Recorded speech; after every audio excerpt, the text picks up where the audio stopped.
think even with myself, I don't maybe feel in a way that anyone's my nemesis, but I've got to get that hogging of the when I do podcasts, I've got to become a better interview host. And I even but that guy I had on yesterday, I really that's why I rather not interrupt you, and I kind of grimaced when I was watching the live stream, and you'd be kind of fucking on a good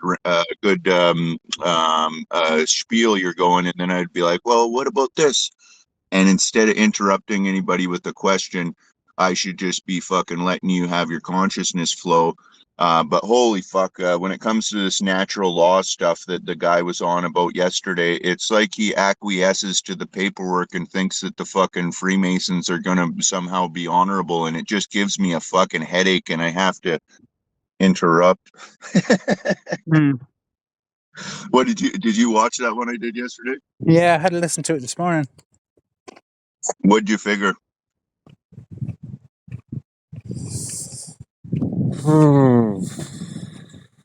There's 8 billion people on the planet, yeah?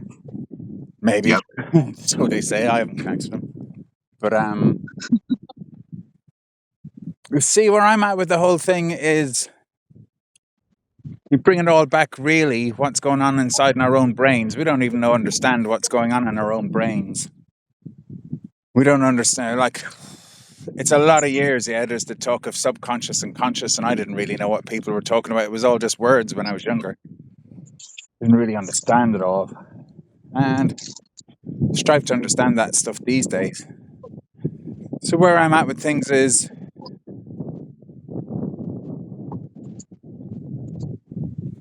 I don't know who I am, but I'm way ahead of the game by at least realizing that. And I began to study myself in the way, like what you're saying there, self-reflection of looking back at yourself in action and realizing, fuck, I have got no control over my own gob. I'd actually like to let this guy say his thing, but I keep interrupting if he says something that's different to what I already think. And especially after we had the conversation after the live stream, I was thinking to myself, yep, this is totally going to piss off Kelvin, and I don't want to do that. And as well, that's why I think guests are hesitant to join my show, because they know that I have, I guess it is. It's almost like I do have that ego, I guess, where it's very difficult for me to, because that ego has protected me to defend myself against bullies, and even to pump myself up before fist fights or whatever ways that I need to defend myself. And it's been a protective aspect. But then spiritually, you're not going to grow if you always hold on to that fucking inflated sense of pumping yourself up to try and so I was actually very much recognizing the ego type of energy where, well, and especially I guess that it especially comes up when it's that masculine feminine balance, and I've got to get over my little jaded heart from that woman that fucking aborted my children, and then the rich chicks, and then the CIA honey traps that took my kids.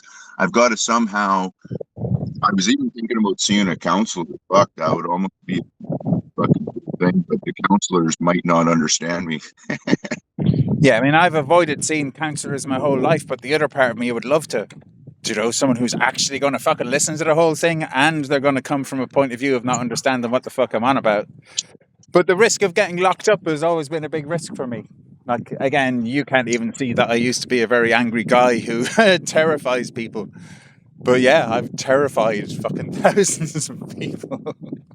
I'll send you a link to my buddy, because the live stream that I did with him, once again, I had a high-level guest on sharing great information, and I interrupted him, but at least that one was very funny. I interrupted him with a few jokes and stuff, and he laughed, and fucking, it was a pretty great live stream. He enjoyed it, and we had a good fucking hour-long chat afterwards, and he did think it was possibly a good idea. It turns out, so his thing lately is he opened up a rage club where he brings people in a group and everybody just, you know how Alcoholics Anonymous will show up and all discuss their alcoholism.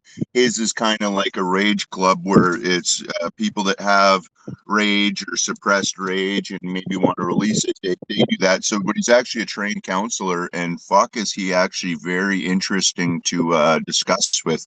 Fuck, would it be neat to get the two of you on for a live stream? But So the thing anyways, he is, said, I asked him, I said, would you be up for live stream fucking analyzation? Because I'm very open about a lot of the things that have traumatized me. And I actually often, when I listen back to my live streams, it's almost like an online journal that can help me yeah. realize what is not good. He was Um, considering it. okay, so take your fighting thing and the rage. All that fighting Yep. thing and the rage is really just trying to defend. So your masculine is way out of balance with your feminine because it's trying to defend your feminine. Did you get that? I think so, especially because I've actually had to defend.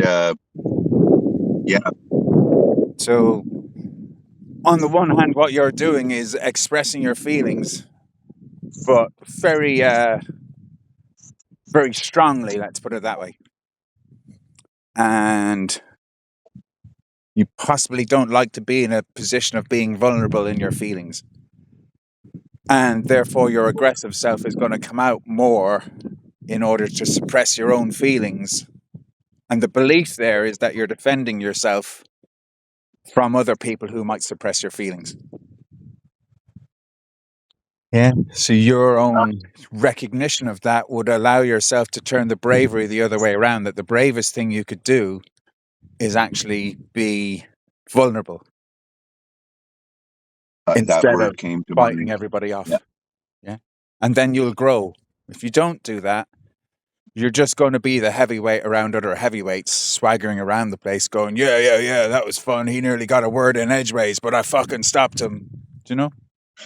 Well, you know what's interesting is right after we had the live stream and that chat afterwards, I sent, I was pretty, well, not skunked, but I was pretty drunk at the time. I sent a really fucking lovely 9.5 minute message to this beautiful local farmer woman. She runs the local farming page and is just adorable and like such a wise woman for 33 or 4 or whatever she is. She just knows every answer to the fucking questions about people's farming know-how. I sent her a message and I did become vulnerable and say, you know, like I've had a crush on you for years. She accepted my friend request and I'm like, yeah, I guess I just didn't send you a request because maybe I didn't feel actually even up to my all my investigations and research and what almost seems like complaining online definitely isn't going to be in the same caliber as a wise woman like you that's taking action and growing the food and providing the high level information and quality produce for all the locals. I really need to step it up and build some of my inventions and get digging in the dirt and planting the good seeds instead of complaining about the weeds or the, well, I don't complain about weeds, they're the magical healing, but when it comes to complaining about the government, had I guess ignored that. So I kind of expressed that in my message, and boy, she just replied and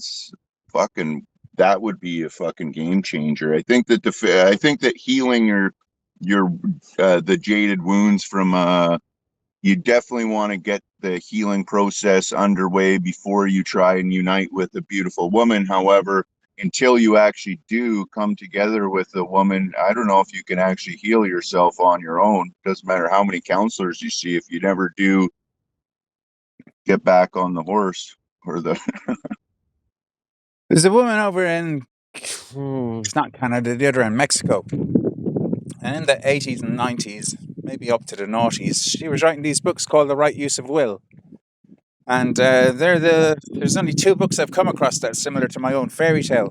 One is that Course in Miracles that's quite famous.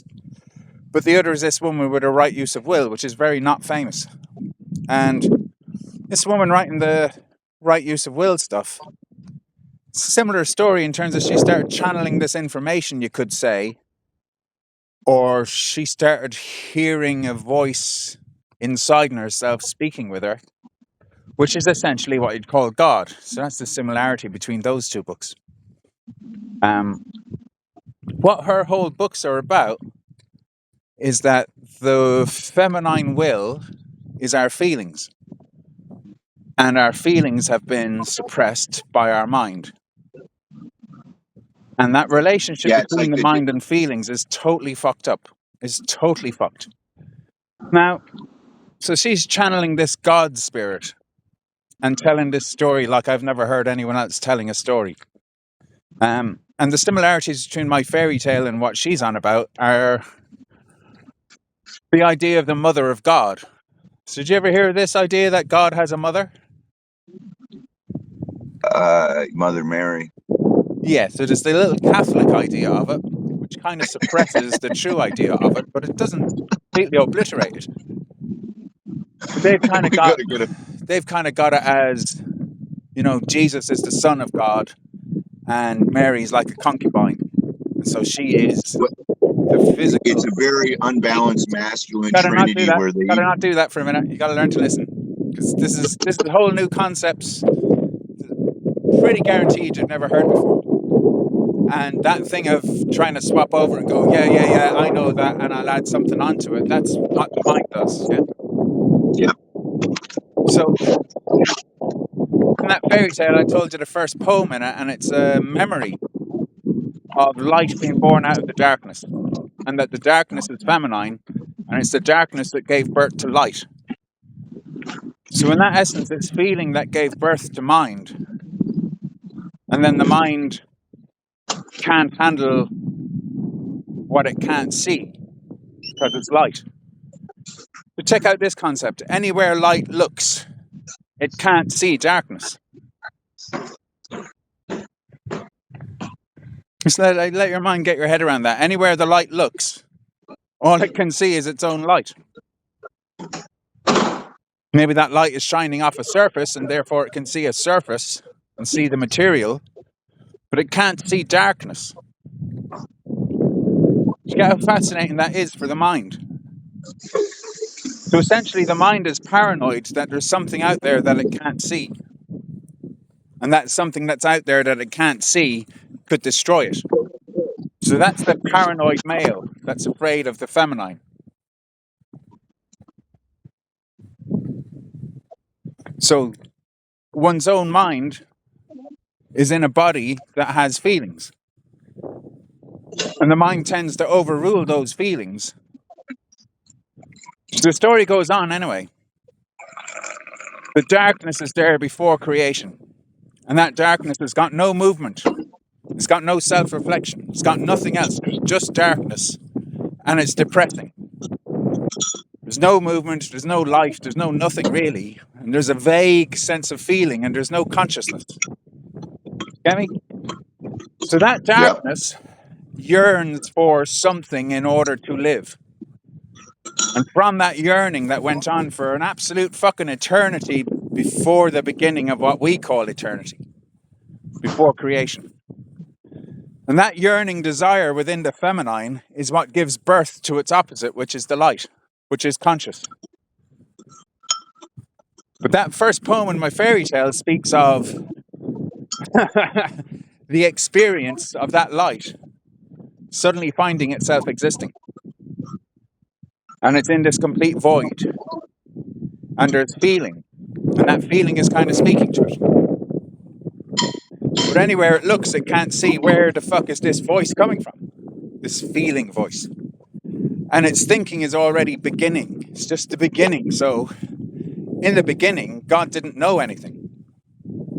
God was conscious and absorbing everything, but it didn't know what the fuck anything was. And as far as it was aware, it was the only thing that existed.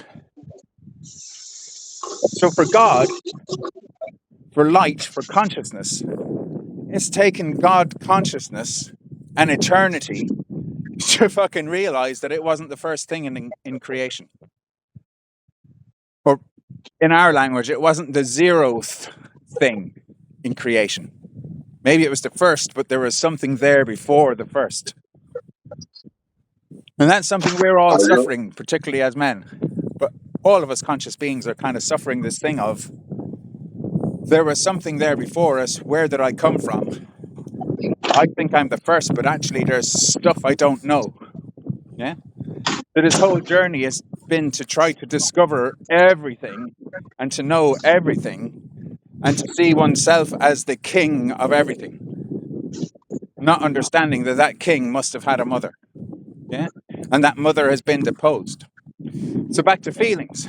In that story, essentially the light, the light denied feelings that it didn't like. Yeah. So it pushed out all the feelings that it didn't like and just kept the feelings it did like. And that's our whole propensity to have positive feelings and to push out whatever's negative. So as us as humans, we're seeing the negative in everyone else because we're pushing it out of ourselves. So that's an explanation for why we don't like the rich people, because the rich people have pushed us out and made us poor people. And they don't listen to us. See how primordial the beginning of that is? That's nobody's fault here in the human world. The cause of that began before humans ever existed. Do you get me?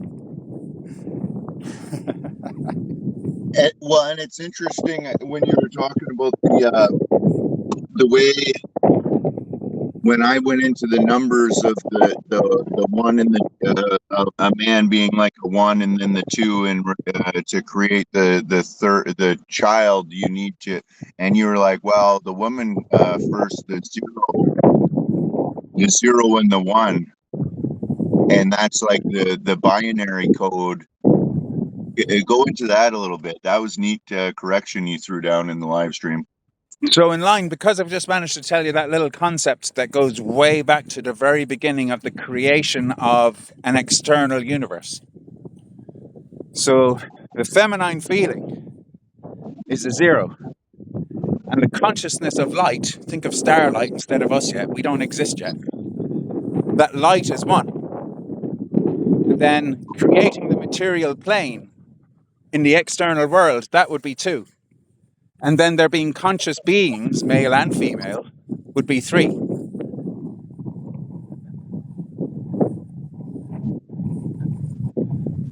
So this whole realm that we're in is an external masculine realm, essentially. And there's this other realm that is the feminine realm. So you could think, therefore, as our daytime is a three, but our sleeping self is the two. So your subconscious, therefore, is two, and our conscious realm is a three.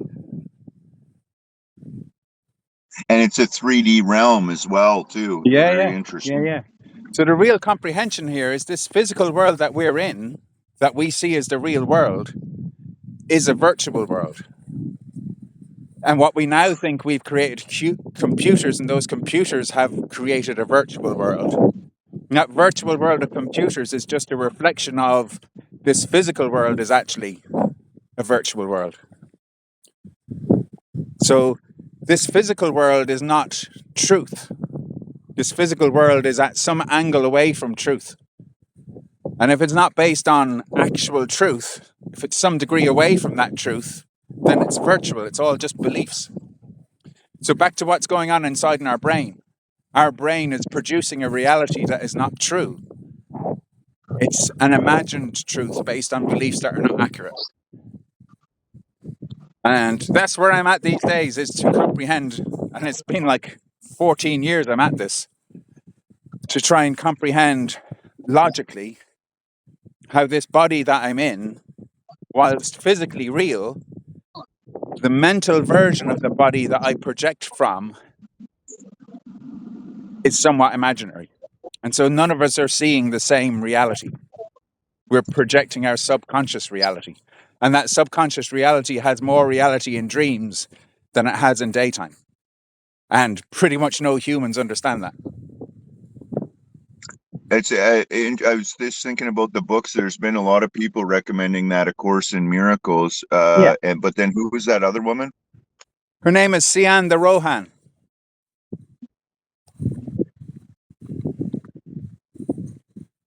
Cean the Rohan.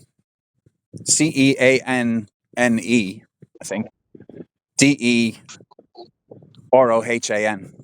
Cean the Rohan. So, what her books are actually coming across with, and absolutely, she is not claiming to be the genius who has spawned the ideas in these books. She's just saying that she allowed these voices to speak to her and wrote down what these voices are saying. So she's transcribed these books for beings who are our creator gods, if you want to call them that. And those beings are trying to speak to us inside in our version of creation to try and get us to recognize how important feelings are.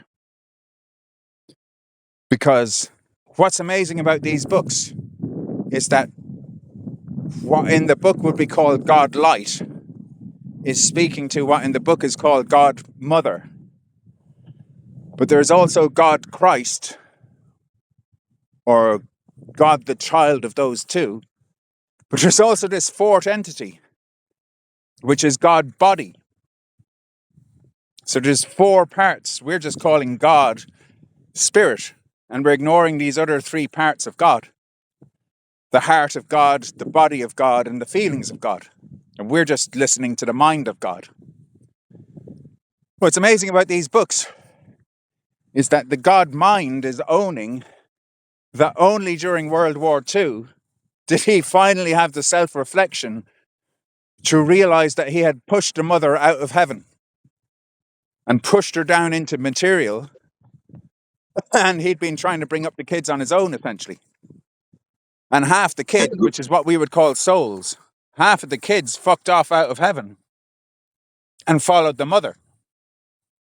And the other half is what we'd call angels, who all stayed up with light in heaven. But eventually everyone's had to come down to earth, to the mother, because she's magnetic. She's the polar opposite to what light is. And light had been seeing her as the problem. There's misogyny on the deepest of spiritual levels from pretty much the beginning of the universe, the externalized universe that we're born into on a soul level. And then our reincarnation is in like a virtual world, trying to figure out these problems that were going on in our parents' reality on that soul level. That's how deep the thing is. And he's realizing that the mind has been torturing the feelings, trying to get rid of what it considers to be evil, and has never been able to get rid of it. And that if it ever did succeed in getting rid of feelings, that would be the destruction of the light and this whole externalized universe. So by World War II, we were very close to light actually destroying darkness, which would have actually obliterated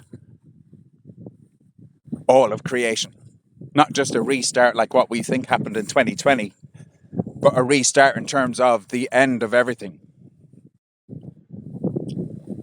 So, what the purpose of these books are is that any beings down here on Earth who recognize that they've got frozen feelings that they're not able to feel and they're not able to move. And that's the feelings of terror, hatred, rage, denial, avarice, all the so-called negative feelings. Many of which are very positive feelings. Like rage is a positive verbal action. Rage is very active. So in a way, you shouldn't call it negative, but call it unpopular. Even fear, I guess, can save your life if you see a lion in the safari or a fucking panther in the jungle. Uh-huh. Uh-huh. Uh-huh. So fear is actually your best friend if you could listen to the fear without all the other feelings swamping in and taking control. Because as Or soon if you as see fear comes in, then anger and rage is going to come on top and take over from the fear. So you stand and fight somebody that you should actually run away from, for example. Oh, I was just thinking about a Freemason in the courthouse is another dangerous one. Yeah, yeah. And Anyway, what's the point? The point of staying a fight in their ball court in their court when we could, I guess, go out into nature where planting the seeds and just ignoring their so-called authority is a much better survival tactic than challenging their authority where they have all their bailiffs and guns and tasers. see, so this is kind of useless in the conversations with people with law, because here I am. When I found out about the free man stuff, was typically when I just got myself into loads of fucking arrests and was facing maybe 10 years in jail for drunk and disorderly assaulting a police officer with a knife. Yeah, it's pretty Holy heavy, shit! you know. And so there I How am did with you the get free out of man that? stuff. Did you I'm, actually stab him, or you just you said stay back? no, it turns out like the knife was tucked away in a book, and it was just a little knife for cutting tomatoes while I was traveling for making ham sandwiches. And it was tucked away in a book, and the book was in a bag, and the bag was with my girlfriend, which was across the road from where I got arrested. But of course, I shouted out, "Give me my bag!" So that they took the bag with me. And when they searched in the bag to see what's in my belongings, there was a knife there. And because I'd spat in a police officer's face while they were booking me inside in the cop station, well, that's assaulting a police officer. And how it all happened was because I was drunk and disorderly. In fact, I was spiritual warfare calling out, "Come and get me, you bastards. You have arrested me twice already in the last 2 days. So there's bound to be a third one." So I went and staged the circumstances for the third arrest to be pretty big type thing. And you could say I bit off more than I could chew or whatever. But it just meant it took me a whole year and a half to chew it all. It took a whole year and a half before it's finally in front of a judge where the final judgment happens or whatever. So, internal worlds and external worlds. I caused all of that because I was raging, because I just found out through seeing a fucking Facebook post that my ex-missus, the mother of my child, hadn't just gone to America for a 2-week holiday the way she'd said. The status update she'd put is, "I bought a dog for Paddy." And my brain went super quick going, "You don't fucking buy a dog when you're on a fucking 2-week holiday in America, you cunt. You've lied to me for months and you fucking staged all of this and you didn't tell me about it. And now I'm fucking raging," type thing. And because of the rage, I got arrested the 3 times.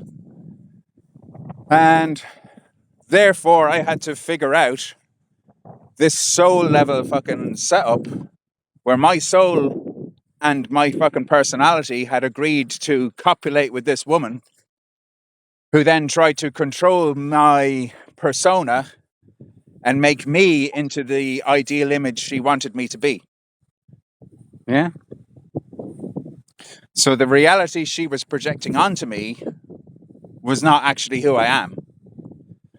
But I'd made a little baby with her. And because I'd become a father, I had to try and be a good father and therefore try and put up with this fucking raving lunatic, which meant try and compromise with somebody who's actually destroying me in the name of love. Because she's fucking psycho in the sense of all the wonder she saw in me was from her perception. She wasn't actually seeing me, she was seeing what she'd like me to be, just like she'd seen 6 men before me who she'd also tried to control into her image. And all that took a long time to figure out. And through figuring all that out is how come I'm calm these days, kind of thing. Because I recognize nobody's actually seeing a real reality. And my attempts to control reality did nothing but come back on me, kind of thing. So my attempts at controlling reality by being super beautiful, intelligent poet just meant that shitloads of people were projecting their light onto me, and it wasn't who I actually am. So 3 years into doing the poetry stuff, I realized, man, this is really uncomfortable. I've got loads of people shining their light on me, and none of them are actually seeing who I am, kind of thing. So they're all going, "Wow, you're amazing, you're beautiful, you're so talented, you're this, that, and the other, you're fucking Jesus Christ incarnate." Whereas me, I'm aware of what my shadow is and how big it is, and that these people weren't seeing it. So I destroyed my own pedestal that they were putting me on and went into serious alcohol, digging up the demons type of stuff. And speaking of the light shining on you, what is it, 8 p.m. over there? Yeah. So then, fucking beautiful countryside. We almost should bang off a live stream while it's nice and fucking sunset on your beautiful face. This is incredible timing. Whatever. Whatever. Well, you're in a very well, I'm sure you're like this all the time, but it's very poetic and wisdom dropping that I guess you do on the regular. But yeah, I'm very interested in yeah, getting it. And so then, since you did that live stream, did some of your friends or a lot of people reaching out and saying, "Hey, Kelvin, let's get more people are wanting to get you on"? I'm sure. No, not really, but it's a long time that I'm kind of turning down fame and fortune type of crack. And because of the way Facebook works, like there is only the 5 to 30 people who I show up on their news feeds or whatever. I don't really have the algorithm working overtime for me, kind of thing. And here's the thing about water finds its own level, or the high integrity that I have in the way I'm speaking about things means that there's only other people who have a similar high integrity who are listening in and understanding what the fuck I'm on about. To an awful lot of people, I just sound like some guy who's talking all this cosmic stuff. And they're going to project on me that I'm a new ager or whatever. Yeah, whatever they don't like or whatever they do like. Do you see? So we're limited by our capacity to actually see what someone else is saying, because you can actually only hear what you already understand. To Well, and it's recognize, you interesting. can only recognize what you've already cognized. Well, and it's interesting because when we before we did the live stream, when we were chatting beforehand, I mentioned that you're very fluid with the spiritual wisdom, and it actually keeps me very much less likely to rant on about all the problems in the material realm, which has become a problem for me, instead of just ignoring things, or maybe not ignoring, but not giving energy to the fucking negative problems and focusing more on solutions. As soon as when we did get in the live stream, that's what I noticed when I watched back on it is, oh, there goes Steve back to the material problems and how feminism has caused this and phytoestrogens in the food has caused that. And so it's interesting how the difference of or maybe it is not even the difference between live stream to private conversations, but just my level of attention or listening to then me wanting to spit out something I was wanting to say. Yeah, it was very interesting. It's why I find almost that the off-air conversations are so neato, because as soon as I get live stream, I don't know what it is, whether it's an ego thing take over and I want to bark and talk more, or whatever it is. Yeah, I got to fucking tame that fucking ego dragon and listen more. And I think that's what it's also is. It's been a long time since I've fucking read a full book, or even I used to do that often when I'm out in the cabin. So I download PDFs or even have a book that I'd find here or there. You read a book, it actually really does put your mind into that patient and absorbing information mindset versus my compiling information over years and wanting to puke out factoids. Yeah, well, in reading, you have to become receptive to whatever the book is. Like, even the book isn't an inanimate object. The book is actually the yang, and the person who's reading is receptive. You're receiving information from the book, and even though the book is just a dead object, the ideas in the book are the active thing. And when the ideas get a little bit much, you can just pause for a few minutes and go, wow, I have to stop and think, or smoke a fag, or make a cup of tea, or do something else and come back to it. Whereas when we're chatting to each other, it's two active beings. And you've got to swap over from being receptive to what the other person is saying and then to respond when the other person has got to the end of that sentence. Yeah, and then it becomes a creative thing. But in terms of the materialism, the thing to realize is here's you and I, and we're both in material bodies, and we could just be speaking the what I know. But the higher intelligence is to not know what you're going to say next and be receiving information from somewhere outside of the body of knowledge. And in that way, then both of us can be downloading information from the same source if there is that empathy between the two people.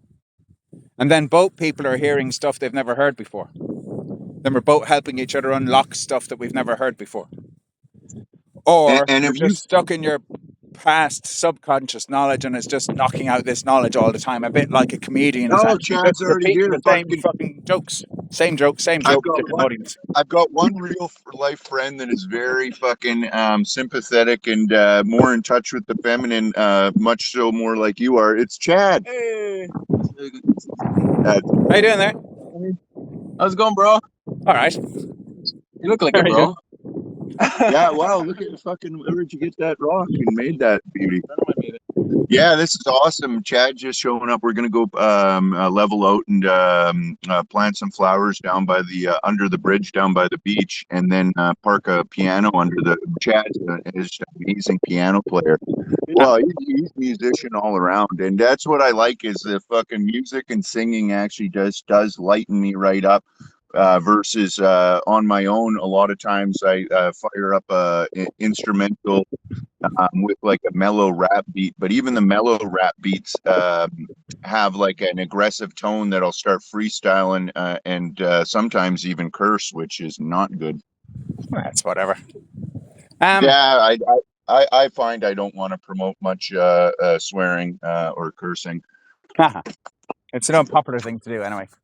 Yeah. So I've screen recorded this just because it was interesting stuff and enough experience in knowing that, particularly with someone like you, that you've got the openness to not really care, in fact, to be delighted about posting these kind of things online. So if you want, I'll just post this on my page and tag Post it. Lovely. Cool. Yeah, lovely. Just go ahead and post it. Even feel free to tag me. It was a neat little conversation. And then I think that even within the conversation, I actually did open up in the vulnerableness that maybe I would have been hesitant, or I don't know. I actually have been getting better at just fucking letting my feelings flow and not being so concerned about people judging me as being less tough and macho. No, because the thing is, like, it is misogynistic, a lot of what your programming is, yeah? And it's a defense mechanism. It's clear as bell. I think you're right. And some of my friends, the very few who commented on it, or one friend who sent me a little voice message went, I can't fucking listen to any more of this. He's a misogynist bastard. I tried. I listened to half of it, but I can't listen to any more. Fucking prick. That's what she said. And I had to answer back and go, yeah, for sure. But he's got an openness about him. And it may take a long while before he can integrate himself.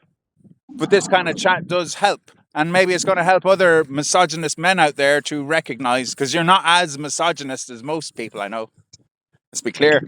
Because you've got this openness about you. And most misogynists are not a bit open. Yeah, they're completely defensive. Yep. And I think that that's why I can still relate to a lot of women, or especially my more friends that are connected with more of a spiritual wisdom about them, is because I actually have read a lot and am often pondering about my own imbalances and trying to, I guess, be more centered and loving versus the rage that I maybe have expressed ever since getting dragged to Catholic school. Or Catholic church and to school, which I couldn't stand. But yeah, no, I really appreciate that you screen recorded this. That's lovely. Yeah, I mean, it's not like I screen record everything, but you are slightly different. Like, I've got another friend that I chat with really well, and we talk about in the future we'll do live stream and that we should do podcasts and all that stuff because our conversations are great. But he's got a real shyness around actually putting himself out there, and he tends to speak a lot of personal stuff, which can involve speaking about women in his life who he has seen through a dark mirror. And it just wouldn't be a very smart thing to be putting that out and about. So there's a difference between having a nice private conversation where you can get stuff off your chest, even knowing that it's not actually truth, but it is a belief you have that's because of your own stuff that you've projected onto others. So anyway, with you, I get to have those same kind of chats, but I'm aware that you don't really give a flying fuck. And because I don't know your missus or your ex-missus, you don't tend to bring that stuff up very much.